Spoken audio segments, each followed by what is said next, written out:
મજાનો ટોપિક. પહેલો નિર્દેશક. ગઈકાલે આપણે નિર્દેશકના રાષ્ટ્રીય આવકના નિર્દેશકની મૂળભૂત બાબતો આપણે જોઈ હતી, ચેક કરી હતી કે રાષ્ટ્રીય આવકનો વૃદ્ધિ દર મતલબ દર વર્ષે સતત અને સતત રાષ્ટ્રીય આવક વધતી જાય તો દેશમાં આર્થિક વિકાસ થઈ રહ્યો છે એવું તમે કહી શકો.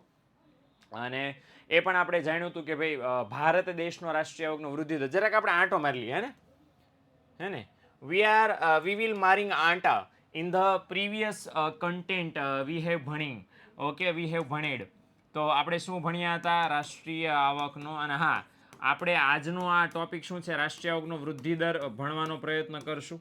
અને જો એ ભણી રહેશું સમયસર તો પછી સાથે સાથે માથાદીઠ આવકનો જે વૃદ્ધિ દર છે એ પણ ભણવાનો પ્રયત્ન ભાઈઓ અને બહેનો આપણે કરીશું. ઓકે, ચાલો. તો કાલવાળું થોડુંક પૂછાય. હા, કાલવાળું કોષ્ટક પૂછાય, પણ એમાં તમારે માત્ર ને માત્ર ભારતનો જે 7.3% આંકડો છે એ જ માત્ર ને માત્ર તમારે યાદ રાખવાનો છે. ઓકે, ચાલો. ઘર ચેન્જ કરીએ છીએ તો વચ્ચેથી નીકળી જાઓ તો ચાલશે, સાહિત્ય દવે એવું કહે છે. કાંઈ ટેન્શન નહીં દીકરા, પણ પછી ઘર ચેન્જ કર્યા પછી તો લેક્ચર ચેન્જ નહીં કરી નાખતો, રેકોર્ડ કરેલો જોઈ લેજે. હા કે ચાલો. ઓકે, હા, તો જરાક શરૂ કરીએ આપણે. આ ઓલરેડી જોઈ લીધું. તમને એમ થાય કે સાહેબ ये किसने चित्रा है तो अपन नहीं चित्रा था कल. તો આપણે આ ઓલરેડી જોઈ લીધું છે કે વિકાસ થયો છે કે નહીં, કેટલી ઝડપથી કેટલા પ્રમાણમાં નિર્દેશકો કહેવાય, આંકડામાં રજૂ કરી શકાય, તુલના કરી શકાય. હે ને, આ નિર્દેશકો છે કેટલા છે? 4. એ પણ આપણે ઓલરેડી જોઈ લીધું છે. રાષ્ટ્રીય આવકનો વૃદ્ધિ દર, આ 4 વાક્ય આપણે જોયા હતા કે ભાઈ રાષ્ટ્રીય આવક ઝડપથી વધે તો ઊંચો વિકાસનો દર. ઓકે, નીચા દરે વધે તો નીચો વિકાસનો દર, વધારો ન થાય તો સ્થગિતતા, ઘટાડો થાય તો પીછેહટ કહેવાય. આપણે આપણા પાડોશી દેશ અંગેની રસપ્રદ વાતોની ચર્ચા ગઈકાલે આપણે કરી હતી ને જો જરૂર પડશે તો આજે પણ ભાઈ બહેનો હું કાંઈ મૂકવાનો થતો નથી. ભાઈ દવે આપણે અહીંયા કોષ્ટકની અંદર પણ જોયું હતું ને ભાઈ દવે આ એક ખાસ તમારે પાકું કરવાનું છે. જે હમણાં કોઈએ પૂછ્યું કે આખો કોષ્ટક પાકું કરવાનું? ના, બિલકુલ જરૂર નથી. ભારતનો 7.3% વૃદ્ધિ દરનો આંકડો પાકો કરો ગંગા નાયા. Okay, done. એટલે અહીંયા સુધી આપણે ગઈકાલે ભણ્યા હતા. કોષ્ટકમાં એવું આપણે જોયું હતું કે નોર્વે અને અમેરિકા તો વિકસિત દેશો છે ભાઈ, તો એનો વૃદ્ધિ દર નીચો છે. હકીકતમાં હોવો જોઈએ ઊંચો, તો ઊંચો હોવો જોઈએ એના બદલે નીચો છે તો મતલબ લોચામાં લાપસી. પણ હકીકતમાં એ લોકોએ અગાઉ ભૂતકાળમાં વિકાસ કરી નાખ્યો છે, માટે એ બંનેનો વૃદ્ધિ દર નીચો છે. જ્યારે ભારત દેશ વિશ્વના સૌથી ઝડપથી વિકાસ પામતો દેશ છે, માટે ભારતનો વૃદ્ધિ દર અન્ય દેશોની કમ્પેરિઝનમાં કેવો છે? ઊંચો છે. આટલું આપણે જોયું હતું. હવે જરાક જોવાની છે રાષ્ટ્રીય આવક જ્યારે સરકાર ગણવાઈ જાય, જેના આધારે આપણે દેશનો વિકાસ માપવાનો પ્રયત્ન કરીએ છીએ, રાષ્ટ્રીય આવકનો વૃદ્ધિ દર, એ રાષ્ટ્રીય આવક જ્યારે સરકાર માપવા જાય છે તો એને 3 મોટી મહા મુશ્કેલીઓ સર્જાય છે. અને આમાંની પહેલી જે મુશ્કેલી છે, બરાબર, એ આપણે 11મા ધોરણમાં ભણી આવ્યા છે કે રાષ્ટ્રીય આવકનો વૃદ્ધિ દર જ્યારે તમે દેશનો વિકાસ જાણવા માટે વાપરો તો લોચા શું લાગે? તો 3 લોચા લાગે. લોચો નંબર 1, અમારા સુરતમાં બહુ લોચા મળે છે ભાઈ. સવારમાં તો ગરમા ગરમ મળે ને, બપોરે મળે ને, સાંજે મળે ને, રાતે મળે. 24 કલાક યુ કેન ઈટ લોચા હિયર. પણ આ લોચો જેવો તેવો નથી. આખા દેશના વિકાસને માપવા માટે જે માપદંડને, જે નિર્દેશકને આપણે ધ્યાનમાં લેવાના છીએ, એ નિર્દેશકની 3 એવી મર્યાદા છે જે 3 માર્ક્સમાં પૂછાઈ શકે છે. ના પડાય નહીં બોર્ડવાળાને, નહીં પૂછતા અમને નથી આવડતી એમ નહીં કહેવાનું. આપણે તેમ કહેવાનું વિદ્યાકુલમાં ભણી ગયા, સેલ્લમ સેલ્લા પહેલમ પહેલા ભણી ગયા ભાઈ. એટલે પહેલી મર્યાદા રાષ્ટ્રીય આવકના વૃદ્ધિ દરના નિર્દેશકની, અને એ છે રાષ્ટ્રીય આવકની ગણતરીની મુશ્કેલી. શું છે? રાષ્ટ્રીય આવકની ગણતરીની મુશ્કેલી છે. હવે આજે રાષ્ટ્રીય આવકની ગણતરીની મુશ્કેલી છે ભાઈઓ બહેનો, મતલબ શું કહેવા માંગે છે? સરકાર, સીધી વાત છે, રાષ્ટ્રીય આવક ક્યારે ગણાય? દર વર્ષે. તો જ્યારે સરકાર દર વર્ષે રાષ્ટ્રીય આવક ગણાય, અચ્છા તમને એ પણ યાદ હોવું જોઈએ 11માં ભણ્યા છો માટે, કોણ એવું ભારતમાં છે કે જે દર વર્ષે ભારતની રાષ્ટ્રીય આવક ગણે છે? હાય હાય હાય હાય, શું વાત છે, બોલો લ્યો. સીએસ, હજી તો આમ પ્રશ્ન પૂછી આમ અડધો પહોંચ્યો ત્યાં. સીએસઓ, સેન્ટ્રલ સ્ટેટિસ્ટિકલ ઓર્ગેનાઇઝેશન, તો ભાઈઓ બહેનો એ પણ ખબર હશે ક્યારથી, કિતને ટાઈમ સે, कितने टाइम से. अरे हाय हाय, वाह अभिषेक, वाह, दिल खुश कर दिया, दिल गार्डन गार्डन हो गया हमारा तो. हाय हाय हाय, गलगलिया हो गया मेरा तो अंदर अभी. ओके, फेफसे में. તો 1954 થી આ સંસ્થા છે સીએસઓ, સેન્ટ્રલ સ્ટેટિસ્ટિકલ ઓર્ગેનાઇઝેશન, એ ભારત દેશ માટે રાષ્ટ્રીય આવકની ગણતરીનું કામ કરે છે. હવે જ્યારે એ ભારત દેશની રાષ્ટ્રીય આવક ગણવા માટે જાય તો ઘણા બધા પ્રોબ્લેમના લીધે એ સાચી રાષ્ટ્રીય આવક ગણી શકતી નથી. અચ્છા, ને કયા કયા પ્રોબ્લેમ આવે છે? તો પ્રોબ્લેમ નંબર 1, બેવડી ગણતરી. એકની એક વસ્તુની કેટલી વાર ગણતરી થાય? એક કરતાં વધારે વખત. તો કોઈ એકની એક વસ્તુ છે એનું મૂલ્ય એક કરતાં વધારે વખત ગણાય જાય તો રાષ્ટ્રીય આવકનો સરવાળો મોટો આવે જે ખોટો હોય. સ્વ વપરાશની વસ્તુ આ બધું આપણે ભણી ગયા 11માં, એટલે હું ડિટેલમાં આપણે સમજતા, આપણે ખાલી નામ જ યાદ રાખવાના છે અને લખી નાખવાના. સ્વ વપરાશની મુશ્કેલી બોલે તો એવી વસ્તુ જે તમે પોતાના વપરાશ માટે રાખો છો એને સરકાર રાષ્ટ્રીય યોગની ગણતરીમાં ધ્યાનમાં નથી લેતી. હકીકતમાં જે વસ્તુ સ્વ વપરાશ માટે રાખવામાં આવે છે એને ધ્યાનમાં લેવી જોઈએ, કારણ કે એનું પણ વેલ્યુ હોય છે, એની પણ મૂલ્ય હોય છે. ઓકે, એમાં એક અપવાદ જોયો તો તમને યાદ હોય, ખેડૂતો જે છે એ ખેડૂતો સ્વ વપરાશ માટે અનાજનું ઉત્પાદન કરે તો પાછું એને ધ્યાનમાં લેવાય, પણ બાકી આખા ભારતમાં કોઈ પણ પોતાના વપરાશ માટે વસ્તુ સેવાનું ઉત્પાદન કરે ધ્યાનમાં ન લેવાય, તો એ નાઇન્સાફી કહેવાય ને. બધું ધ્યાનમાં લેવું જોઈએ, ઉત્પાદન થાય બધું ધ્યાનમાં લેવું જોઈએ, પણ સ્વ વપરાશની વસ્તુ સરકાર ધ્યાનમાં નથી લેતી, એવું માનીને કે એનું મૂલ્ય ક્યાં જાણી શકાય. ઘસારો જાણવાની બહુ મોટી મહા મુશ્કેલી છે. તેમ ઓલરેડી ઘસારા નામનું ચેપ્ટર 11માં ભણી આવ્યા છો, એટલે એકાઉન્ટમાં, એટલે તમને ખ્યાલ હશે ખાસ કે ઘસારો ગણવાની 8 જેટલી પદ્ધતિ, એમાં મુખ્ય 2 પદ્ધતિ, સીધી લીટીની ઘટતી જતી બાકીની પદ્ધતિ. હવે 2 પદ્ધતિ એક જ સરખી રકમનું યંત્ર હોય, ઘસારાનો દર સેમ હોય, પણ તેમ પદ્ધતિ બદલાવો તો ઘસારાની રકમ દર વર્ષે કેવી થઈ જાય, અલગ થઈ જાય, બદલાઈ જાય. એટલે ઘસારો કઈ પદ્ધતિએ ગણવો તો બેસ્ટ સાચો ઘસારો ગણી શકાય, એની કોઈ મેથડ આપણી પાસે છે નહીં. અલગ અલગ પદ્ધતિઓ છે, બધા પોતપોતાની રીતે માપે છે. એટલે હકીકતમાં ઉત્પાદનના સાધનને હકીકતમાં સાચો કેટલો ઘસારો લાગ્યો એ કોઈ દિવસ આપણે જાણી શકતા નથી. ઓકે, ત્યાર પછી પ્રોબ્લેમ એ છે ગેરકાયદેસર આવક, ચોરી, લૂંટ, બરાબર ને, ચોરી છે, લૂંટ છે, પછી સટ્ટાની આવક, જુગારની આવક. આ બધી આવક કેવી છે? હા, દાણ ચોરી, કર ચોરી નહીં પણ દાણ ચોરી. બેટા કર ચોરી તો આગળ આવશે. આ દાણ ચોરી, તો આ દાણ ચોરી એટલે સ્મગલિંગ ઇંગ્લિશમાં એને કહેવાય. આ બધી વસ્તુના કારણે જે લોકોને આવક થાય છે. અચ્છા, પ્રતિબંધિત વસ્તુના વેચાણથી થતી આવક, દારૂ, ડ્રગ્સ. હવે આ બધી વસ્તુઓ સરકારે બેન કરેલી છે. આ બધી વસ્તુનું વેચાણ કરવાથી એટ એ ટાઈમ જે તે વ્યક્તિને આવક તો થાય છે. હવે આવક થાય છે એટલે ધ્યાનમાં લેવી જોઈએ, ભલે ગેરકાયદેસર, પણ સરકારે એના પર પ્રતિબંધ મૂક્યો છે એમ માનીને સરકાર એને ધ્યાનમાં લેતી નથી. આ પણ એક લોચો છે. અચ્છા, એક બહુ સરસ મજાનો ટોપિક છે અને એ છે કર ચોરી. જે હમણાં કોઈ કહેતું હતી, કર ચોરી એટલે શું? કે સરકારને તમે ખબર જ ન પડવા દો કે એમાં એટલું કમાય છે. આમ તો કરોડોના કામ કરતા હોય પણ ખાતામાં રૂપિયા 20 જ હોય. સરકારને એમ લાગે ઓહો હો, ગરીબ, બિચારો ગરીબ, પણ એ કરોડોના ધબધબાટી બોલાવે. વિમલના થેલામાં છે એ બરાબર 2 લાખ રૂપિયા કલાકે ને કલાકે ફેરવતા હોય, અહીંથી આના, અહીંથી અહીંયા. એટલે એ શા માટે વિમલનો થેલો વાપરતા હોય? કારણ કે દાને દાને મેં કેસર કા દમ, ભાઈઓ બહેનો. ઓકે, અને એ બધું રોકડમાં વહીવટ મારતા હોય. અને આવું શા માટે? કારણ કે આ જો લાખના વહીવટ મહિને કલાકે કલાકે કરે, એ લાખના વહીવટ જો બેંકમાં કરવા માંડે તો સરકારને આવક ખબર પડી જાય, સરકાર એના પર ટેક્સ ઉપાડી લે. એટલે લોકો કરવેરો નથી ભરવો, એના માટે સરકારથી પોતાની આવક છુપાવે છે. સરકારને સાચી આવક જાણવાની જ મળતી એના લીધે. ઓકે, એ તો રેડ પાડે ને બધા ડટ્ટા નીકળે ઓલા હોદમાંથી ને, બરાબર ને, ભગવાનની મૂર્તિ પાછળથી ને, બેડમાંથી ને, કબાટમાંથી ને, ત્યારે બરાબર ને મજા આવે ને, ત્યારે ઓલા રેડવાળા પછી થડકલા કરે. પછી છે કર ટાળો. આનો મોટો ભાઈ, કર ચોરીનો મોટો ભાઈ કોણ? કર ટાળો. કે બેયમાં લોકોની ઈચ્છા કરવેરો ભરવાની નથી હોતી, પણ પહેલામાં તો સરકારને આવક જ નથી બતાવતા કે અમે એટલું કમાઈએ છીએ. કર ટાળોમાં શું થાય કે લોકો સરકારને પોતાની આવક બતાવે ખરા, પણ એવી જગ્યાએ રોકી નાખે કે જેમાં સરકાર વેરો ઉઘરાવી શકે નહીં. દાન દેખાડે, ખેતીની આવક બતાવી દે, અચ્છા ઇન્સ્યોરન્સ લઈ લે, હે ને, શેર માર્કેટમાં રોકાણ કરી નાખે, આવું બધું કરી નાખે, તો પણ સરકારને વેરો ન મળે. એટલે ઇન શોર્ટ આ બંનેના કારણે પણ સરકાર સાચી રાષ્ટ્રયોગ ન જાણી શકે. અચ્છા, ત્યાર પછી એક છે સાટા પદ્ધતિ. ઓલરેડી આપણે 12માં ભણશું, હમણાં ત્રીજો પાઠ આના પછીનો જે છે એ સાટા પદ્ધતિ. ઇટ મીન્સ કે વસ્તુ વિનિમય પ્રથા. ઓકે, કે વસ્તુ સેવાના બદલામાં શેનો વિનિમય કરવાનો? વસ્તુ કે સેવાનો.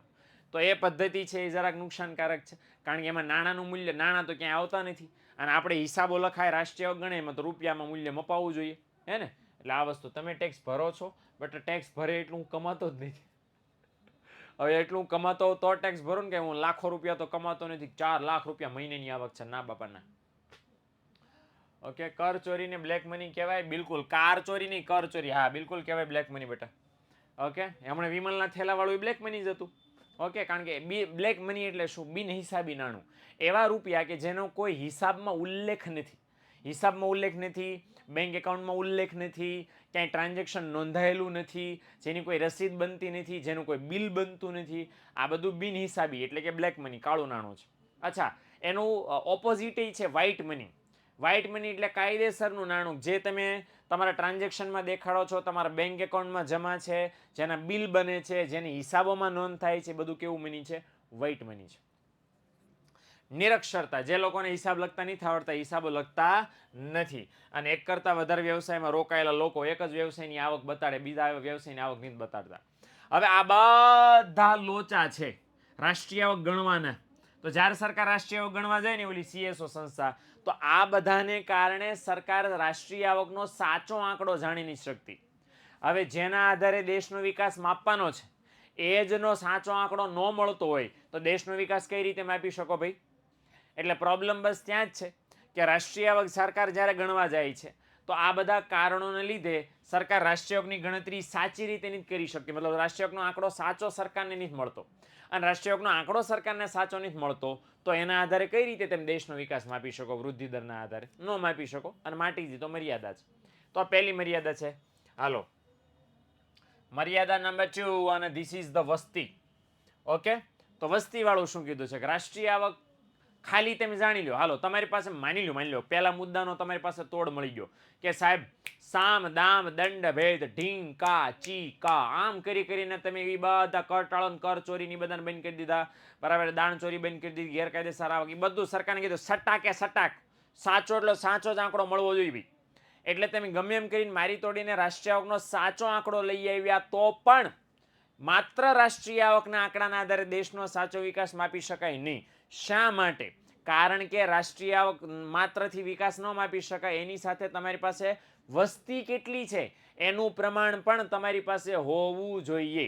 રાષ્ટ્રીય આવકના વૃદ્ધિ દરનો પ્રોબ્લેમ શું? વસ્તીને ધ્યાનમાં લેતી નથી, માત્ર આવક જ ગણે છે. હવે શા માટે વસ્તીને ધ્યાનમાં લેવું જોઈએ? શા માટે વસ્તીની જરૂર છે? જરાક જોઈ લો.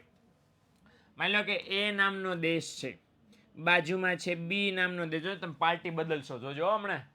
હાલો, જે તમને દેખાય એમાં તમારે જવાબ આપવાનો છે, બીજું કંઈ કહેતા નહીં.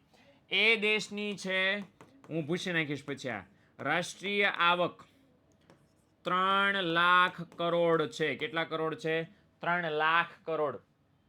અને બી નામનો દેશ છે, એની વસ્તી છે 8 લાખ, સોરી વસ્તી નહીં, રાષ્ટ્રીય આવક છે 8 લાખ કરોડ. બોલો ભાઈઓ અને બહેનો, કયો દેશ વધારે સારો કહેવાય? બોલો. આય હાય, શું વાત છે, બી સારો કહેવાય. શા માટે બી સારો કહેવાય? ઘણા બધા છે ને ઓવર સ્માર્ટ છે કે અમને ખબર છે કે તમે એ પછીથી સાબિત કરવાના છો એટલે અમે એ લખીએ. અલ્લા ભાઈઓ બહેનો, છાના માના કરતા હોય કરો. અહીંયા સીધી વાત છે, સીધું જોઈને આમ ખબર પડે કે 8 લાખની રાષ્ટ્રીય આવક વાળો, 8 લાખ કરોડની રાષ્ટ્રીય આવક વાળો દેશ સારો કહેવાય, 3 લાખની રાષ્ટ્રીય આવક વાળો દેશ સારો ન કહેવાય. સ્વાભાવિક છે. આપણે શું હોશિયાર બધા હોય ને, ઘણા હોશિયાર ઓછા ઝાઝા હોય, હોશિયાર ઓછા હોય. આ એ બધી નોટ. હવે એક આંકડો આમાં હું જરાક એન્ટર કરું છું. કોણ એન્ટર થાય છે? વસ્તી. તો એ નામનો દેશ છે ને એની વસ્તી છે 10,000. 10,000 લોકો રહે છે. આ રૂપિયા લખી નાખું એટલે હા. બી નામનો દેશ છે, એની વસ્તી કેટલી રાખશો આપણે? 2,50,000. હવે કયો દેશ સારો કહેવાય? બોલો. જો પાર્ટી બદલી, જો પાર્ટી બદલી વાલ सबने ऐसे આમ આમ આમ આમ આમ કે નાખ્યો, આમ આમ કે સાહેબ પહેલા અમે હતા બી, હવે અમે થઈ ગયા એ. બી ગયા, બી થઈ ગયા બી. ઓકે, તો પહેલા બોલતા હતા બી કે છે હા આ સારું આ સારું, હવે તમે બોલો મીંડા આ સારો. શા માટે? કારણ કે રાષ્ટ્રીય આવક ઘણીવાર એવું થાય વધારે કેમ હોય? વસ્તી વધારવાની ભાઈ. ફોર એક્ઝામ્પલ તમે એમ કહો શ્રીલંકા અને ભારત બેયની ખાલી રાષ્ટ્રીય આવક ગણો તો કોણ મોટું? ભારત. પણ પછી શ્રીલંકાની વસ્તીને ધ્યાનમાં લ્યો અને ભારતની વસ્તીને ધ્યાનમાં લ્યો તો સાચી ખબર પડે ને. ટપો પડ્યો? બાકી તો શ્રીલંકા તો બોરા જેવડું છે ભાઈ, હે ને, અમારા વરાછા જેવડું છે ભાઈ. તો શ્રીલંકાના આધારે તમે માપી શકો નહીં. શ્રીલંકાની અને ભારતની રાષ્ટ્રીય આવકની કમ્પેરિઝન કરો, બરાબર ને, તો આપણા 1 દિવસની આવકની શ્રીલંકાની 6 મહિનાની આવક એમ થાય. પણ ખાલી રાષ્ટ્રીય આવકના આધારે અનુમાન ન લગાવી શકાય. આટલા માટે આવું ખબર પડી ને. તો જ્યાં સુધી વસ્તી તમારી પાસે એનો આંકડો ન હોય ત્યાં સુધી સાચી પરિસ્થિતિની સરખામણી કરી શકો નહીં. માટે વસ્તીના આંકડા આપણી પાસે હોવા જાણવા જરૂરી છે. ઓકે, જો લખ્યું છે કે કોઈ એ નામનો દેશ છે, એના કરતા બી નામના દેશની રાષ્ટ્રીય આવક વધારે હોય તો આજે બી નામનો દેશ છે એનો વિકાસ છે એમ ન કહી શકો. સમજણ પડી? અહીં કહેવા શું માંગે છે કે એ નામનો દેશ, હમણાં એ જ લખ્યું હતું, આ એ બી જ કર્યું હતું, ભાઈ એની આવક 3 લાખ હતી, બીની આવક 5 લાખ હતી, તો તમે એમ ન કહી શકો કે આ બી નામનો દેશ એનો વધારે વિકાસ થઈ ગયો ને એનો ઓછો વિકાસ થયો, કારણ કે એ કરતાં બીની રાષ્ટ્રીય આવક કેવી છે? વધુ.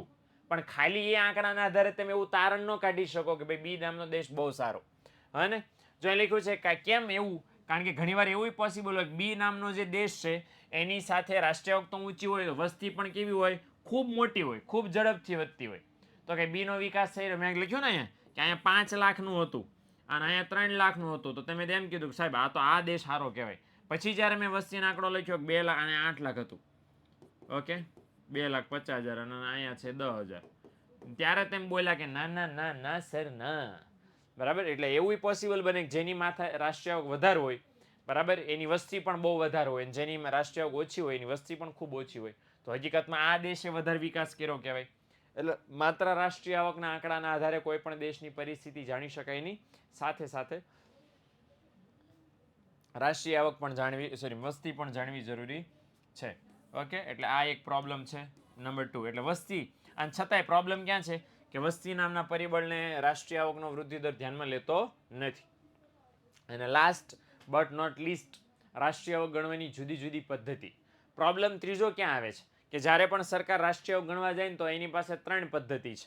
અને કઈ કઈ પદ્ધતિ છે કોમેન્ટ સેક્શનમાં મને જણાવો ને, લખતા પહેલા કહેતા પહેલા બોલો કઈ કઈ 3 પદ્ધતિ છે? હા, વેચાણ નો આવે બેટા, ઉત્પાદનની પદ્ધતિ, બરાબર. હા, આવકની પદ્ધતિ, ખર્ચની પદ્ધતિ અને ઉત્પાદનની પદ્ધતિ. ઉત્પાદન, આવક અને ખર્ચની પદ્ધતિ. ઉત્પાદનની પદ્ધતિ આપેલી પ્રોફેસર માર્શલે, ખર્ચની પદ્ધતિ આપેલી પ્રોફેસર ઇરવિંગ ફિશરે, અને આવકની પદ્ધતિ આપેલી ડોક્ટર એસી પિગુએ, આર્થર સેસિલ પિગુ, ઓકે, ઇરવિંગ ફિશર, અને ત્રીજા મેં તમને કીધા એ બરાબર ને, આલ્ફ્રેડ માર્શલ. તો ત્રણેય અર્થશાસ્ત્રીઓએ ત્રણેય અર્થશાસ્ત્રની રાષ્ટ્રીય આવક માપવાની અલગ અલગ પદ્ધતિઓ છે એ આપેલી. હવે પ્રોબ્લેમ ક્યાં છે કે દરેક પદ્ધતિ એના દ્વારા રાષ્ટ્રીય આવક ગણો તો જવાબ અલગ અલગ આવે, અને બધા દેશમાં દરેક પદ્ધતિ અનુકૂળ નથી. અમેરિકા જેવા દેશમાં આવકની પદ્ધતિ અનુકૂળ, ભારત જેવા દેશમાં ઉત્પાદનની પદ્ધતિ અનુકૂળ. હવે બે દેશો અલગ અલગ પદ્ધતિએ રાષ્ટ્રીય આવક માપે, અને એ માપ્યા પછી હવે અમેરિકા અને ભારતની સરખામણી કરો તો વ્યાજબી કહેવાય? ન કહેવાય. કેમ? કારણ કે બંને દેશોની પરિસ્થિતિ અલગ, બંને દેશોએ અલગ અલગ પદ્ધતિએ રાષ્ટ્રીય આવક માપી, કઈ રીતે પર સરખામણી સાચી કહેવાય? ન કહેવાય. એટલે પ્રોબ્લેમ જ ત્યાં છે કે રાષ્ટ્રીય આવક ગણવાની 3 અલગ અલગ પદ્ધતિ છે, અને ત્રણેય પદ્ધતિ પ્રમાણે જો રાષ્ટ્રીય આવક ગણો તો ત્રણેય પદ્ધતિ પ્રમાણે રાષ્ટ્રીય આવક કેવી આવે? જુદી જુદી આવે. આ જ બહુ મોટો પ્રોબ્લેમ છે. ઓકે, એટલે એક પદ્ધતિ દ્વારા રાષ્ટ્રીય આવક ગણો તો બીજી પદ્ધતિ દ્વારા કંઈક અલગ જ આંકડો આવે છે, અને બધા દેશો એક સરખી પદ્ધતિએ રાષ્ટ્રીય આવક ગણતા નથી. બધા દેશો પોતાને અનુકૂળ હોય એ 3માંથી કોઈ એક પદ્ધતિએ રાષ્ટ્રીય આવક ગણે છે. ભારત ઉત્પાદનની પદ્ધતિએ ગણે છે, મેં કીધું એમ. અમેરિકા જેવા દેશો આવકની પદ્ધતિએ ગણે છે, જાપાન જેવા દેશો ખર્ચની પદ્ધતિએ ગણે છે. બધા દેશોની પોતપોતાની ટેકનિક છે. હવે પ્રોબ્લેમ ક્યાં છે? બધા દેશો જ્યારે અલગ અલગ પદ્ધતિએ રાષ્ટ્રીય આવક ગણે તો પછી વિશ્વ લેવલે તુલના, આંતરરાષ્ટ્રીય કક્ષાએ તુલના કરવી કેવી છે? બહુ અઘરી છે, બરાબર ને? તમે કમ્પેરિઝન ન કરી શકો કે કયો દેશ વધારે સારો ને કયો દેશ ઓછો સારો, કયા દેશે વધારે વિકાસ કર્યો, કયા દેશે ઓછો વિકાસ કર્યો, એની કમ્પેરિઝન તમે ન કરી શકો. નહીં કરી શકો એનું કારણ શું? કે તમે જે દેશોના આંકડાની કમ્પેરિઝન કરો છો એ આંકડા અલગ અલગ પદ્ધતિએ મેળવેલા છે. ઓકે, તો ભેગું થાય નહીં. આ એક બહુ મોટો પ્રોબ્લેમ છે, હે ને? તો આ વસ્તુ છે, તો ખાસ ધ્યાનમાં લેવાની. ક્લિયર? તો આ 3 મર્યાદાઓ છે રાષ્ટ્રીય આવકના વૃદ્ધિ દરના નિર્દેશકની. ઓકે, તો આ 3 મર્યાદાઓને કારણે રાષ્ટ્રીય આવકનો વૃદ્ધિ દર બહુ મોટા પ્રમાણમાં દેશનો વિકાસ માપવા માટે ઉપયોગમાં લેવાતો નથી. ઓકે, તો આ રીતનું આપણું કામ છે. ડન? ચાલો, 3 માર્ક્સની અંદર પૂછાય તો 3 જે મેં લખ્યું છે, જો અહીંયા ચોપડીમાં છે ને આમ ફકરા પ્રમાણે લખ્યું છે, મેં અહીંયા પોઈન્ટ પાડીને લખ્યું છે. આ રીતે પણ તમે લખશો તો બોર્ડવાળાને ચેક કરવામાં કોઈ વાંધો નથી, અને માર્ક્સ 3માંથી 3 આપવામાં પણ કોઈ વાંધો નથી. ઉલટાનું એમને તો મજા આવે, કારણ કે લાઈન બાય લાઈન આમ જાય તો ફાયદો શું થાય કે એક પણ આમ ફટાફટ બધું કન્ટેન્ટ એમને નજર સામે આવે તો ફટફટ માર્ક્સ મળે. ઓકે, ઓલું ફકરામાં શું થાય? ખીચડી થઈ જાય તો વિડિયો. ઓકે, ચાલો.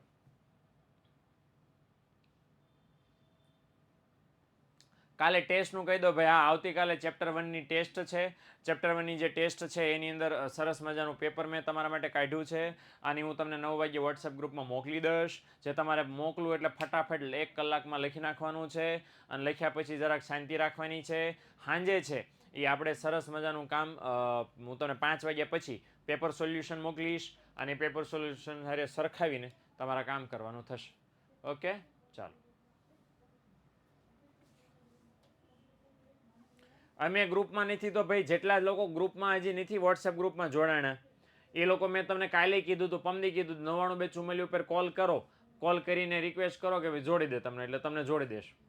ઓકે, હાલો.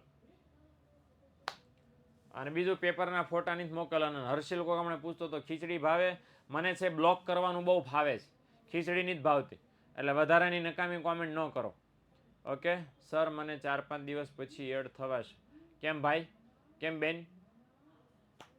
ઓકે, કોલ કરી નાખો એટલે જોઈન કરી દેશો તમને જેટલા પણ મિત્રો છો. નામ આપજો. ઓકે, પેપર વોટ્સઅપ કરવાનું છે. હા, તારી સીસથી ડિલીટ થઈ ગયું. ઓકે, કાંઈ ટેન્શન નથી.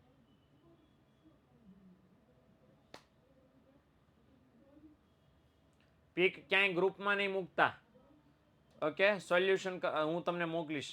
એને યારે કમ્પેરિઝન કરીને ચેક કરી લેવાનું કે શું થયું, કેટલી ફોલ્ટ રહી, તમને તરત ખ્યાલ આવી છે. જવાબ સાથે સરખાઈ લેવાનું. ઓકે, હાલો નેક્સ્ટ મુદ્દા તરફ આપણે આગળ વધીએ. અને એ છે બીજો નિર્દેશક. તો આ 3 મોટા મોટી મર્યાદા હતી રાષ્ટ્રીય આવકના વૃદ્ધિ દરની. અને એ 3 મર્યાદામાં મોટા મોટી મર્યાદા કઈ? 3 મોટી મર્યાદામાં એક મોટા મોટી વસ્તી. કે વસ્તી નામનું જે પરિબળ છે એના રાષ્ટ્રીય આવકમાં ધ્યાનમાં નહોતું લેવાયું. એટલે એ મર્યાદાને દૂર કરવા માટે બીજો નિર્દેશક ઉપયોગમાં લેવામાં આવ્યો દેશનો વિકાસ માપવા માટે. નિર્દેશકનું નામ શું હતું? માથાદીઠ આવકનો વૃદ્ધિ દર. ઓકે, તો ઓલા રાષ્ટ્રીય આવકની જેમ આખી સ્લાઇડ, બરાબર ને, હમણાં એની પછી આવશે મેં કોપી મારી છે, પણ એવું સમજો ઓલામાં પહેલી લીટી હતી, આમાંય પહેલી લીટી છે કે દેશની જો માથાદીઠ આવકમાં લાંબા ગાળા સુધી સતત વધારો થાય તો શું થઈ રહ્યું છે એમ કહેવાય? વિકાસ. વૃદ્ધિ પણ થઈ રહી છે એમ કહેવાય, વિકાસ પણ થઈ રહ્યો છે એમ કહેવાય. અને બાય ધ વે માથાદીઠ આવક કેવી છે? સરેરાશ આવક છે. સરેરાશ બોલે તો શું? જો રાષ્ટ્રીય આવક કેવી હતી કે રાષ્ટ્રીય આવકમાં આખા દેશની તમામ આવકનો સરવાળો એક ટોટલ નંબર હોય, એ સરવાળાને શું કહેવાય? રાષ્ટ્રીય આવક. જ્યારે માથાદીઠ આવક એટલે શું? સાદી ભાષામાં દેશનો નાગરિક સરેરાશ એક વર્ષમાં કેટલા રૂપિયા કમાય છે એનો આંકડો. હવે ફોર એક્ઝામ્પલ હું એમ કહું $5497, તો આનો મતલબ એમ છે કે ભારત દેશના નાગરિકો લગભગ એક વર્ષની અંદર આટલું કમાતા હશે. એનો મતલબ એમ નથી કરી નાખવાનો બધા એટલું કમાતા જ હશે. આ તો એવરેજ કાઢીએ આપણે. મુકાભાઈ થોડા $5497 કમાતા હોય, મુકાભાઈ તો મિનિટે એટલા પાડતા હોય, હે ને? અને કોઈક એવું હોય કે $5 ન કમાતું હોય. તો સ્વાભાવિક છે કે બધાની આવક ભારત દેશમાં સરખી થોડી હોય. એટલા માટે જ બધાની આવકનો સરવાળો ભાંગ્યા બધાની સંખ્યા એટલે એવરેજ નીકળી. એ એવરેજને આપણે માથાદીઠ આવક કહી દો. સૂત્ર આપ્યું છે એટલે સમજાઈશો તમને કે કઈ રીતે માથાદીઠ આવક મળે. તો દેશની જે રાષ્ટ્રીય આવક છે એને દેશની વસ્તી વડે, જો રાષ્ટ્રીય આવક અને વસ્તી આ બે પરિબળ તમારા માટે ખાસ આપણી પાસે ખાસ હોવા જોઈએ. તો રાષ્ટ્રીય આવકને વસ્તી વડે ભાગતા જે સરેરાશ આવક મળે ને શું કહેવાય? માથાદીઠ આવક. આ રીતે ભાગાકાર કરવાનો આવે. ઓકે, ઝૈદ બેટા, આપણે શું શેખ ઝૈદ, આ વસ્તુ ગૂગલ કરી લો બેટા. અત્યારે કયો લેક્ચર ચાલે છે? બિટકોઇનનો હાલે છે આ લેક્ચર? અત્યારે માથાદીઠ આવકના વૃદ્ધિ દરનો હાલે છે ભાઈ. તો જરાક અહીંયા ફોકસ કરો. અને એવી કોમેન્ટ આપણા માટે બહુ કામની છે નહીં અત્યારે, હે ને? ઓકે, ચાલો. એટલે માથાદીઠ આવકનું સૂત્ર 1 માર્કમાં ઘણી બધી વાર પૂછાય છે. પુસ્તકમાં મને ખબર છે નથી આપ્યું, લખી નાખજો સાઈડમાં ક્યાંય પણ. રાષ્ટ્રીય આવક ભાંગ્યા વસ્તી, આટલું આપણે ખાસ કરવાનું છે. ઓકે, એટલે આ વસ્તુ ધ્યાનમાં લેજો. હા, 11મો ટોપિક હતો ડાબી બાજુના પેજ ઉપર. આર્થિક નિર્દેશકમાં વસ્તીને ધ્યાનમાં રખાય છે અને માટે તે રાષ્ટ્રીય આવકના નિર્દેશક કરતા કેવો છે? ચડિયાતો. 1 માર્કમાં સ્વાધ્યાયમાં કદાચ સવાલ છે કે નહીં મને ખ્યાલ નથી, બરાબર ને? તો પણ આ છતાં યાદ રાખજો કે શા માટે માથાદીઠ આવકનો નિર્દેશક રાષ્ટ્રીય આવક કરતા ચડિયાતો છે. જો તો સ્વાધ્યાયમાં જો તો એવો કંઈ સવાલ છે? સવાલ હોવો જોઈએ, મને ખ્યાલ છે ત્યાં 1 માર્ક્સમાં હોવો જોઈએ આઈ થિંક.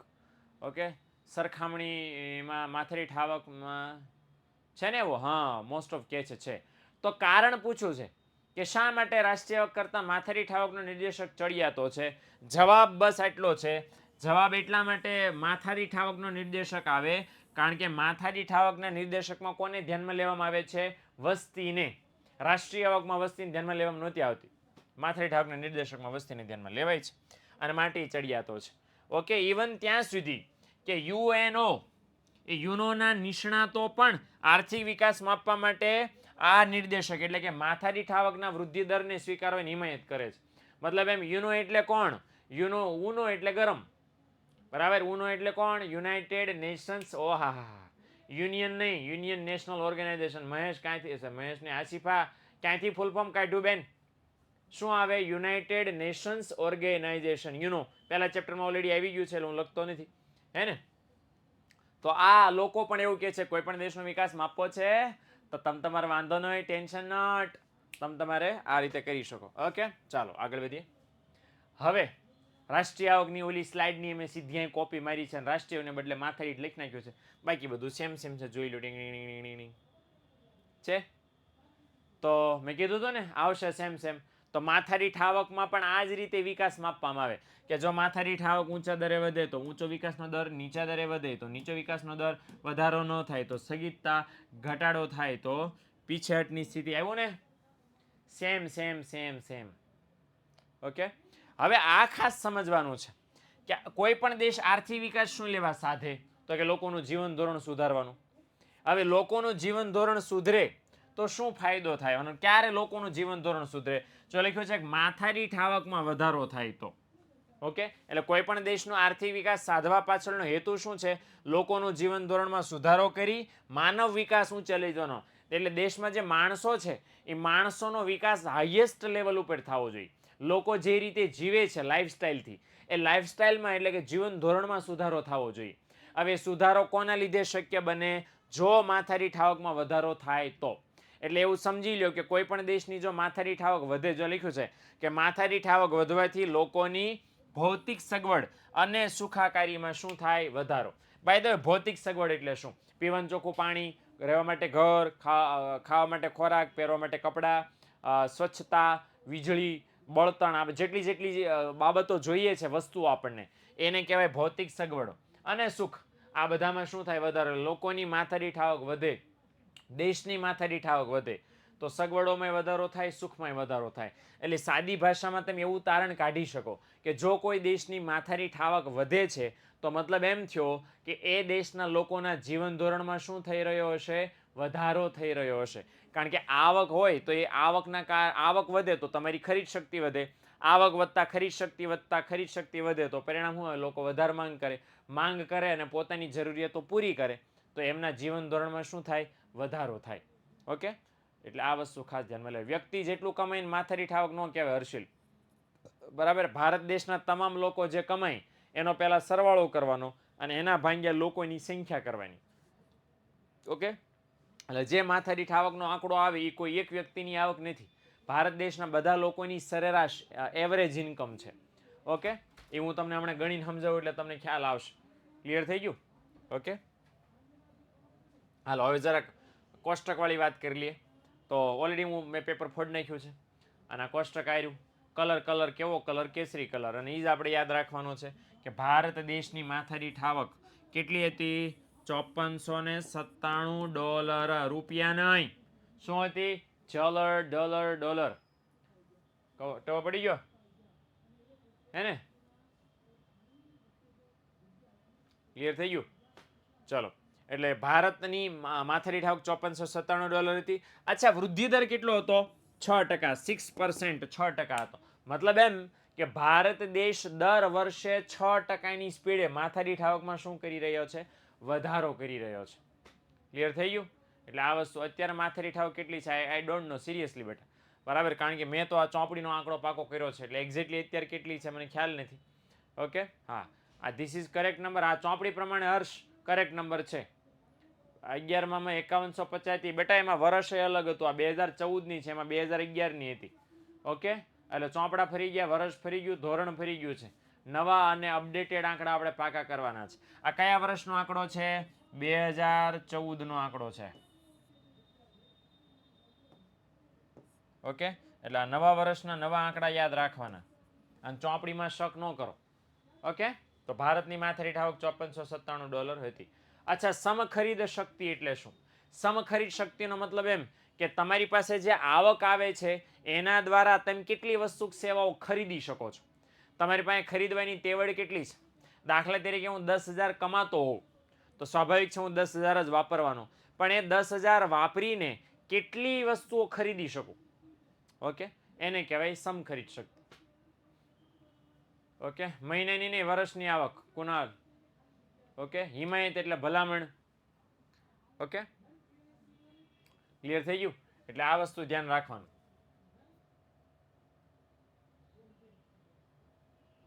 ઓકે, હવે જો અહીં લખ્યું છે કે આ કોષ્ટક જોઈએ ને, બીજું કોષ્ટક માથાદીઠ આવક વાળું, આ તો એમાં નોર્વે કરતા, અમેરિકા કરતા, શ્રીલંકા કરતા અને ચીન કરતા ભારતની માથાદીઠ આવક કેવી છે? ઓછી છે. લ્યો તો જોઈ લ્યો ભાઈ, ઉતરતા ક્રમમાં આપી, ચડતા ક્રમમાં નોર્વે માથાદીઠ આવક એટલી બધી, અમેરિકાને એટલી બધી, શ્રીલંકાને એટલી બધી, ચીનને એટલી બધી, સામે ભારત જો $5497 છે. એટલે બધા દેશો કરતા આપણી માથાદીઠ આવક ઓછી છે. પણ પોઝિટિવ લેવા જેવું શું છે? પોઝિટિવ લેવા જેવું એ આ કોષ્ટક, કે આ કોષ્ટકમાં સૌથી ઊંચો વૃદ્ધિ દરનો ટકાવારી ચીન પછી આપણો છે. ઓકે, જો લખ્યું છે પરંતુ માથાદીઠ આવકનો વૃદ્ધિ દર નોર્વે કરતા વધુ છે, જેથી ભારત ઝડપથી વિકાસ સાધી રહ્યો છે એવું તમે કહી શકો. 6%ની સ્પીડે નોર્વે અને અમેરિકા જેવા વિકસિત દેશો છે એની માથાદીઠ આવકમાં માત્ર 1% 1.5%ના આધારે વૃદ્ધિ થઈ રહી છે. સામે પક્ષે ભારત જેવો દેશ 6%. તમને વળી પાછો સવાલ થશે કે સાહેબ નોર્વે અને અમેરિકામાં ઓલું રાષ્ટ્રીય વાળું લોજિક લગાડવાનું? યસ, રાષ્ટ્રીય વાળું લોજિક લગાડવાનું. કયું લોજિક લગાડ્યું હતું ત્યાં? શા માટે વિકસિત દેશો હોવા છતાંય વૃદ્ધિદર ઓછો છે? કારણ કે બંને દેશોએ ભૂતકાળમાં વિકાસ કરી નાખ્યો છે એટલા માટે. ભારત જેવા દેશનો વૃદ્ધિદર કેમ ઊંચો છે? કારણ કે ભારત વર્તમાન સમયમાં વિકાસ કરી રહ્યો છે એટલા માટે. ઓકે, અને ઝડપથી વિકાસ નહીં, ઝડપથી વિકાસ કરી રહ્યો છે એટલા માટે ભારત દેશનો માથાદીઠ આવકનો વૃદ્ધિદર અમેરિકા અને નોર્વે જેવા દેશો કરતાં વધારે છે. ઓકે, એટલે આ વસ્તુ ખાસ ધ્યાનમાં લેવાની. આખું કોષ્ટક યાદ રાખવાની જરૂર નથી, માત્ર ને માત્ર ભારતવાળો આંકડો યાદ રાખજો અને ભારતનો વૃદ્ધિદર યાદ રાખજો એટલે કામ થઈ જશે. ઓકે, ચાલો હાલો. તો આપણને કેટલા દેશો આપ્યા છે? 5 દેશો આપ્યા છે. કયા કયા? નોર્વે, અમેરિકા, શ્રીલંકા, ચીન અને ભારત. અચ્છા, મર્યાદા તો બધામાં જ પડે ભાઈ. ઓકે, કે રાષ્ટ્રીય આવકના વૃદ્ધિ દરના નિર્દેશકથી ભાઈઓ બહેનો જો તમે વિકાસ માપો તો માથાદીઠ આવકના વૃદ્ધિ દરના વાપરવામાં કયા કયા પ્રોબ્લેમ નડે, બરાબર ને? એટલે એ જરાક આપણે જોઈ. હું જરાક પોલ કરી દઉં છું તમારા માટે.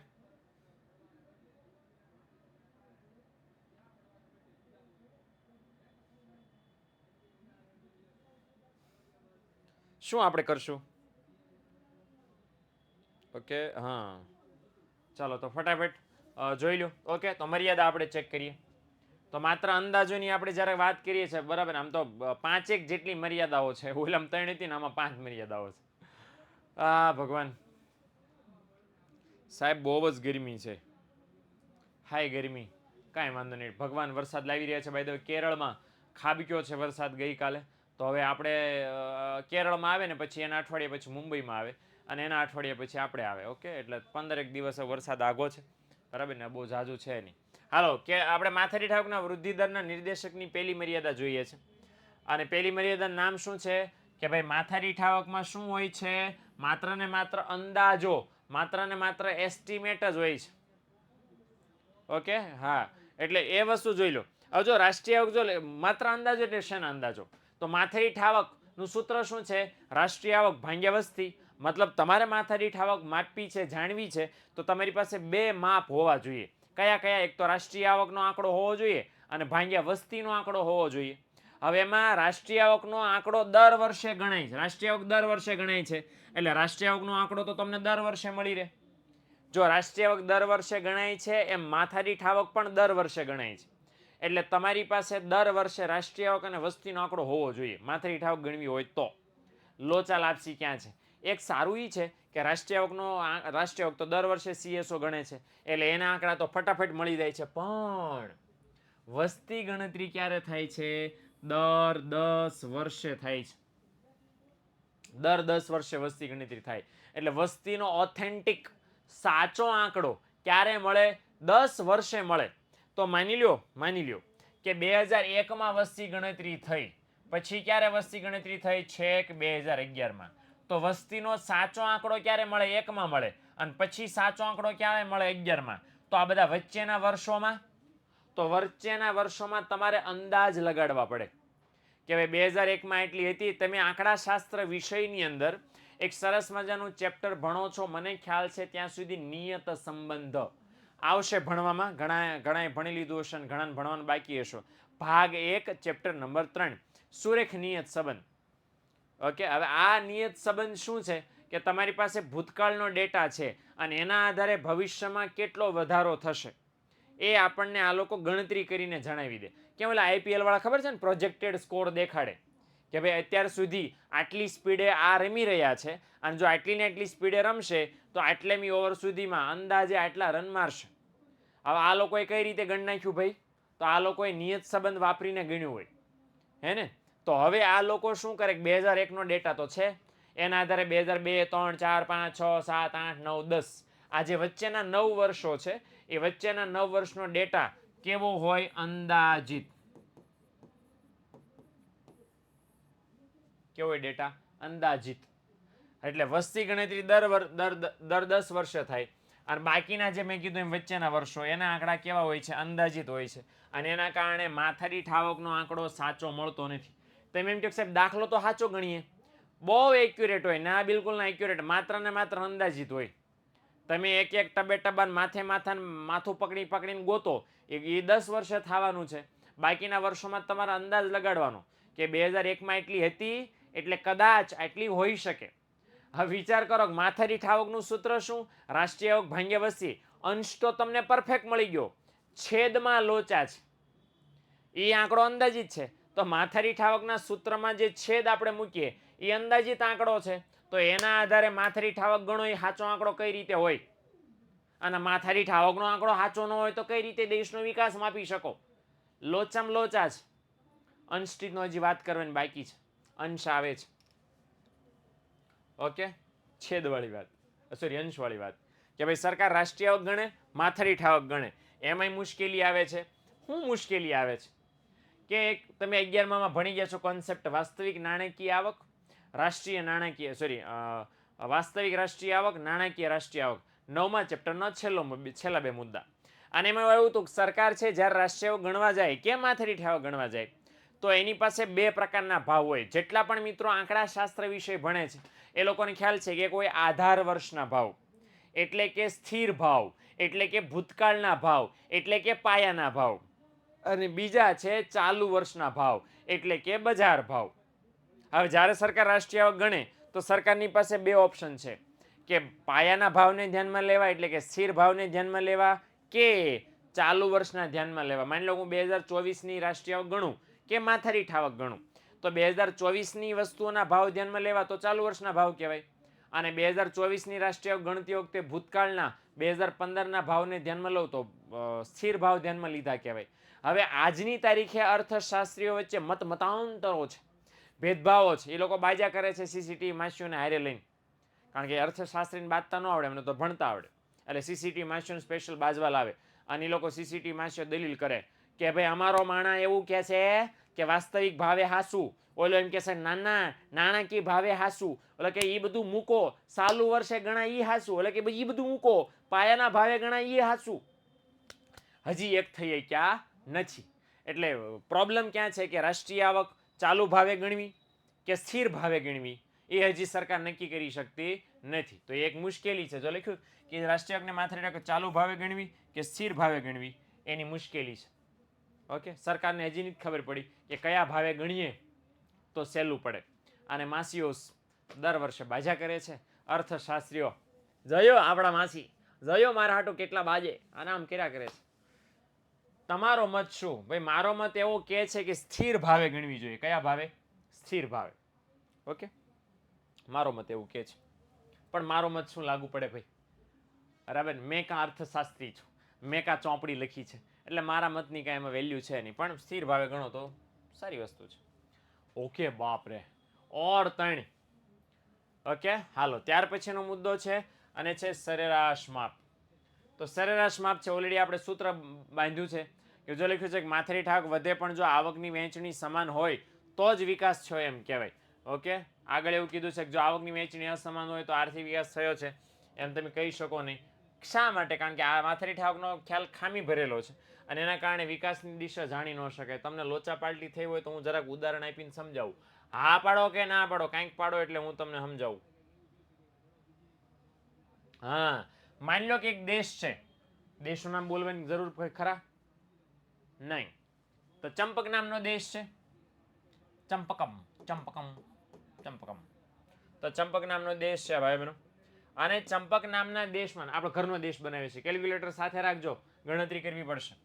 અને એ ચંપક નામના દેશમાં 5 નાગરિકો, 5 જ નાગરિકો છે. એ 5 નાગરિકો છે A B C D અને E. આ 5 નાગરિકો છે. ચંપક નામના દેશમાં 5 નાગરિકો છે. પહેલો નાગરિક છે એની આવક છે 3000 3000. બીજો નાગરિક છે એની આવક છે 20000. ત્રીજો નાગરિક છે એની આવક છે 7000. ચોથો નાગરિક જેની આવક છે 10000 અને જે ઈ નામનો નાગરિક છે એની આવક છે 5000. કરો સરવાળો. 7 ને 10 ને 10 20 ને 5 25 20 45000. 45000 થયા ને, થવા જોઈએ 45000. તો કેટલો સરવાળો થયો? 45,000 45000. ઓકે, હવે આપણે માથાદીઠ આવક શોધવી છે. માથાદીઠ આવક શોધવા માટે શું કરવાનું? માથાદીઠ આવક ગોતવા માટે બધા નાગરિકોની આવકનો સરવાળો. તો સરવાળો કર્યો એટલે કેટલું મળી ગયું? 45,000. આપણને શું મળી ગઈ કહેવાય? રાષ્ટ્રીય આવક. હાલો બોલો, CSO તો દર વર્ષે કેટલો ટાઈમ લગાડે, કેટલો ખર્ચો કરે અને પછી રાષ્ટ્રીય આવક ગણે. આપણે કેટલી વાર લાગી? બધાને સરવાળો, રાષ્ટ્રીય આવક ગણાઈ ગઈ, ખતમ ને. કેટલી વાર લાગી બોલો? હાલો હારો વસ્તી ગણતરી કરી લઈએ. વસ્તી ગણતરી ઓલા તો સરકાર તો દર 10 વર્ષે ગણે. આપણે કેટલા સુપર એક્ટિવ છે? 1 2 3 4 5 5 જણા છે દેશમાં. થઈ ગઈ વસ્તી ગણતરી, તો મળી ગયો આંકડો આપણી પાસે વસ્તીનો. હવે તમે માથાદીઠ આવક શોધો. તો માથાદીઠ આવકનું સૂત્ર શું હતું? રાષ્ટ્રીય આવક કેટલી છે? 45,000. એના ભાગ્યા વસ્તી કેટલા છે? વસ્તીમાં લોકો 5 જણા, તો કેટલો આપણને જવાબ આવશે? 9000. 9000 રાષ્ટ્રીય સોરી માથાદીઠ આવક આવી. હવે આ પહેલો પ્રોબ્લેમ આપણને શું કહેવા માંગે છે? કે જો દેશમાં આવકની વહેંચણી અસમાન થઈ હોય અને પછી તમે આ રીતે માથાદીઠ આવક માપો તો દેશની સાચી પરિસ્થિતિ, સાચો વિકાસ દર્શાવી ન શકે. જોઈ લો અહીંયા, એ નામનો નાગરિક માત્ર 3000 જ કમાય છે. સામે પક્ષે બી નામનો નાગરિક કેટલું બધું કમાય? 20000. તો બંને વચ્ચે ગેપ કેટલો છે? 17000નો ગેપ છે ભાઈ. આવી કન્ડિશન હોય ત્યાં તમે માથાદીઠ આવક માપીને પછી દેશના વિકાસની આગાહી અનુમાન કરો, સાચું કહેવાય નહીં. કારણ કે આટલો બધો ગેપ છે ને. હવે શા માટે ગેપ છે? કારણ કે આ તો ઢંકાઈ ગયું ને. ના હું બરાબર ને, હું એમ કહું ભાઈ ચંપક દેશની માથાદીઠ આવક કેટલી? 9000. એટલે તમે એવું માની લો કે 5 નાગરિકો લગભગ કેટલું કમાતા હશે? 9000 કમાતા હશે. કમાઈ છે હકીકતમાં? હા કે ના? નથી કમાતા. એટલે જ્યાં આવકની વહેંચણી વધારે પડતી અસમાન હોય, અમીર અને ગરીબ વધારે પડતા ભેદભાવ ધરાવતા હોય. અહીંયા છે ને, આ ભાઈ 20000 રૂપિયા કમાય, આ ભાઈ 3000 કમાય છે, તો આ અસમાનતા વધારે છે. એટલે જ્યારે જ્યારે આવકની અસમાનતા વધારે હોય ત્યારે માથાદીઠ આવકના સરેરાશ માપથી દેશના વિકાસની દિશા કે દેશનો વિકાસ કેટલો થયો, કેટલો થઈ રહ્યો છે, કોઈ દિવસ જિંદગીમાં માપી શકો નહીં. એટલે આ પ્રોબ્લેમ નંબર 3. અચ્છા, ચોથો પ્રોબ્લેમ એવું કહે છે કે ભાઈ કમ્પેરિઝનની, સરખામણીની મુશ્કેલી છે. કે તમે સરખામણી થાય ને લોચા લાગી જાય. આ રૂક્ષર સમજાવો બેટા પહેલા. ઓકે, જરાક એક સાથે 5 સમજાવી દો એટલે સમજાશો ને રૂક્ષર. 2 મિનિટ બેટા. તો સરખામણીની મુશ્કેલીમાં આપણને કીધું છે કે વિશ્વનો દરેક દેશ માથાદીઠ આવકની ગણતરી પોતાના દેશના ચલણમાં કરે છે. મોટામાં મોટો લોચો આ છે ભાઈ. શું કે વિશ્વના દેશ જેટલા દેશો છે, બરાબર, ભારત દેશ, તો ભારત દેશ પોતાની આવકની ગણતરી શામાં કરે? રૂપિયામાં. સ્વાભાવિક છે, કારણ કે આપણા દેશમાં નાણું રૂપિયામાં ચાલે છે. અમેરિકા કરે તો અમેરિકા ડોલરમાં કરે, રશિયા એના રૂબલમાં કરે, ચાઇના યેન ને જાપાન યુઆનમાં કરે, હે ને, સાઉદી અરેબિયા દિરહામની અંદર કરે, ઓસ્ટ્રેલિયા ઓસ્ટ્રેલિયન, કેનેડા કેનેડિયન ડોલરમાં કરે, ઇંગ્લેન્ડ પાઉન્ડમાં કરે, યુરોપના દેશો યુરોમાં કરે. ઢગલાબંધ ચલણો છે, હે ને. શ્રીલંકા રૂપિયામાં કરે, બાંગ્લાદેશ ટકામાં કરે. એટલે આ વસ્તુ કરો. હવે જો સાંભળી લો કે ભારત દેશ કે વિશ્વના તમામ દેશો જ્યારે પોતાના દેશમાં માથાદીઠ આવક ગણે તો લોચો ક્યાં છે? તો એ બધા દેશના ચલણના ભાવ એક સરખા હોતા નથી. જો લખ્યું છે કે ભાઈ તમે એમ કહો ભારતમાં, તો ભારતની માથાદીઠ આવક હું પહેલાં રૂપિયામાં માપું અને અમેરિકાની હારે સરખામણી કરું તો વ્યાજબી કહેવાય. અમેરિકાની માથાદીઠ આવક ડોલરમાં છે, ભારતની માથાદીઠ આવક રૂપિયામાં છે. એટલે જ્યારે તમારે બે દેશની માથાદીઠ આવકની કમ્પેરિઝન કરવી હોય તો બંને આંકડા એક જ ચલણમાં હોવા પડે. આવક છે તો નાણાંનું એકમ, હવે અમેરિકામાં ડોલર હાલે છે ને ભારતમાં રૂપિયો હાલે છે, તો કઈ રીતે કમ્પેરિઝન કરશો? એટલે એક સોલ્યુશન હું લોકો લાવ્યા છે કે વિશ્વના તમામ દેશોએ પહેલાં પોતાના ચલણમાં માથાદીઠ આવક માપવાની અને પછી એને શેમાં ફેરવી નાખવાની? ડોલરમાં, જે ભાવ હાલતો એવી રીતે. સપોઝ હું એમ કહું ભારતની માથાદીઠ આવક 80,000 રૂપિયા છે અને ડોલરનો ભાવ $1 બરાબર 80 રૂપિયા છે, તો શું કરવાનું કે 80,000 રૂપિયાને ડોલરમાં ફેરવો કેટલા થાય? તો કે $1,000. ઓકે, એટલે રૂપિયાને ડોલરના ભાવ લેખે શેમાં ફેરવવામાં આવે? ડોલરમાં ફેરવવામાં આવે. હવે પછી કમ્પેરિઝન કરો તો એ સાચી કમ્પેરિઝન કહેવાય. તો સ્વાભાવિક છે અહીંયા આપણને એવું કહેવામાં આવ્યું છે કે વિશ્વના બધા દેશો પહેલાં પોતાના ચલણમાં ગણતરી કરે અને પછી એને આવકની સરખામણી કરવા માટે અમેરિકન ડોલરમાં ફેરવી દે. હવે જ્યારે અમેરિકન ડોલરમાં ફેરવે તો પ્રોબ્લેમ શું થાય કે વિશ્વના દરેક દેશો છે એમના હુંડિયામણ દરના અંકુશો કેવા હોય છે? અલગ અલગ. આ હુંડિયામણનો દર એટલે શું? હુંડિયામણનો દર એટલે ડોલરનો ભાવ. લખી નાખજો. હુંડિયામણનો મતલબ થાય વિદેશી ચલણ. શું થાય મતલબ? વિદેશી ચલણ. કે ભારતનો ડોલરમાં ભાવ અલગ છે. ભારતમાં ડોલર બરાબર 80 રૂપિયા થાય. આપણે પાડોશીમાં જાય તો 247 રૂપિયા સમથિંગ છે. શ્રીલંકામાં જાય તો કંઈક 180 રૂપિયા સમથિંગ છે. ખબર પડ્યો? તો આપણે તો ફાયદામાં છીએ પાડોશી કરતાં. સમજણ પડી? એટલે આ વસ્તુ ખાસ ધ્યાનમાં લેવાની હે ને. એટલે પ્રોબ્લેમ ક્યાં છે કે વિશ્વના બધા દેશોના ભાવ અલગ અલગ છે. હવે અલગ અલગ ભાવોએ માથાદીઠ આવક ગણો તો કઈ રીતે ભેગું થાય? ઓકે, એટલે વિશ્વના બધા દેશના ચલણ અલગ અલગ, ચલણના ભાવ અલગ અલગ, એના ઉપર જે અંકુશ નાખ્યા હોય એ અંકુશે અલગ અલગ, આ બધું અલગ અલગ છે. એના કારણે સાચી સરખામણી કરી શકાય નહીં. અને સાચી સરખામણી ન કરી શકો તો કઈ રીતે માપી શકો કે દેશનો વિકાસ થયો છે કે નહીં? આ એક મોટો પ્રોબ્લેમ છે. ઓકે, અને લાસ્ટ બટ નોટ લીસ્ટ કે ભાઈ માથાદીઠ આવક જેટલી આવક બધા નાગરિકોની હોય એવું જરૂરી નથી. લો એક લીટી તો એ નીચે લખી છે. ઓકે, જો અહીં લખ્યું તો એમ આ જો માથાદીઠ આવક કેટલી છે? આ 5 મુદ્દો સમજો. માથાદીઠ આવક કેટલી છે? 9,000. બધાની 9,000 છે બધાની 9,000 નથી ને? કોકની તો 3,000 જ છે, કોકની 5,000 છે, કોકની 7,000, કોકની 20,000, કોકની 10,000 છે.